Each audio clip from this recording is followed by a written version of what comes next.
হে নবী, তুমি মোমেনদের যুদ্ধের জন্য উদ্বুদ্ধ করো।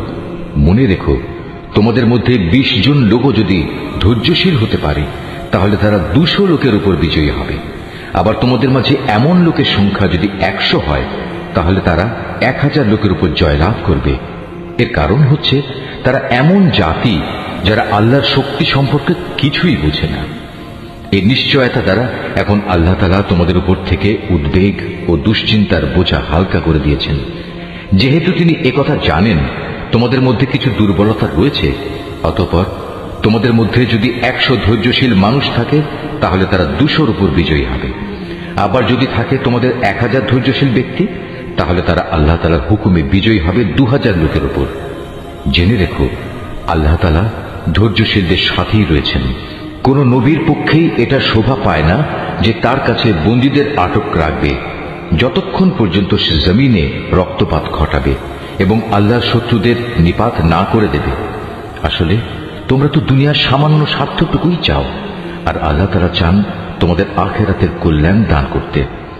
আল্লাহ তাআলাই হচ্ছেন পরাক্রমশালী ও প্রজ্ঞাময়।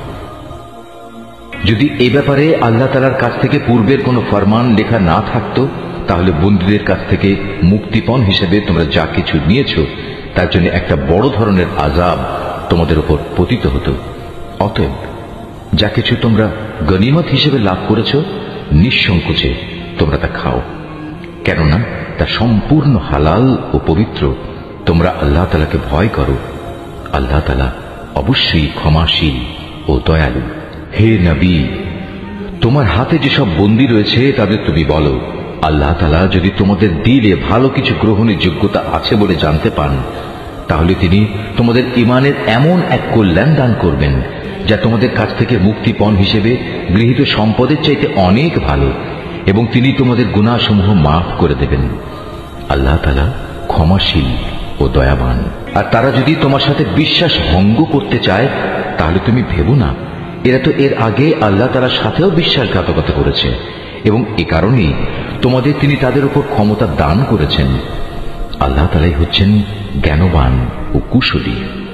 নিঃসন্দেহে যারা ঈমান এনেছে এবং এই ঈমানের জন্য হিজরত করেছে, নিজেদের জান মাল দিয়ে আল্লাহর পথে জিহাদ করেছে এবং যারা মুহাজিরদের আশ্রয় দিয়েছে ও তাদের সাহায্য করেছে, তারা সবাই পরস্পরের বন্ধু। অপরদিকে যারা ঈমান এনেছে অথচ হিজরত করেনি, ততক্ষণ পর্যন্ত তাদের অভিভাবকত্বের দায়িত্ব তোমাদের উপর নেই। তবে কখনো যদি তারা একান্ত দ্বীনের খাতিরে তোমাদের কাছে কোনো সাহায্য চায় তাহলে তাদের সাহায্য করা তোমাদের কর্তব্য। তবে তা যেন এমন কোন সম্প্রদায়ের বিরুদ্ধে না হয় যাদের সাথে তোমাদের কোন রকম চুক্তি রয়েছে। বস্তুত তোমরা যা কিছু করো আল্লাহ তাআলা সব কিছুই দেখেন। যারা কুফরি করেছে তারা একে অপরের বন্ধু। তোমরা যদি একে অপরকে সাহায্য করার সে কাজটি না করো তাহলে আল্লাহর এই জমিনে ফিতনা ফাসাদ ও বড় ধরনের বিপর্যয় সৃষ্টি হবে। যারা ঈমান এনেছে, এই ঈমানের জন্য হিজরত করেছে, নিজেদের জান মাল দিয়ে আল্লাহর পথে জিহাদ করেছে এবং যারা এই হিজরতকারীদের থাকার জায়গা দিয়েছে এবং তাদের সাহায্য করেছে, মূলত এরা সবাই হচ্ছে সত্যিকারের মুমিন। এদের জন্য আল্লাহ তাআলার পক্ষ থেকে ক্ষমা ও উত্তম জীবিকার ব্যবস্থা রয়েছে। আর যারা পরে ঈমান এনেছে, হিজরত করেছে এবং তোমাদের সাথে জিহাদ করেছে, তারাও তোমাদেরই অন্তর্ভুক্ত। যারা আত্মীয়তার বন্ধনে একে অপরের সাথে আবদ্ধ, আল্লাহর কিতাব অনুযায়ী তারাও একে অন্যের উত্তরাধিকারের বেশি হকদার।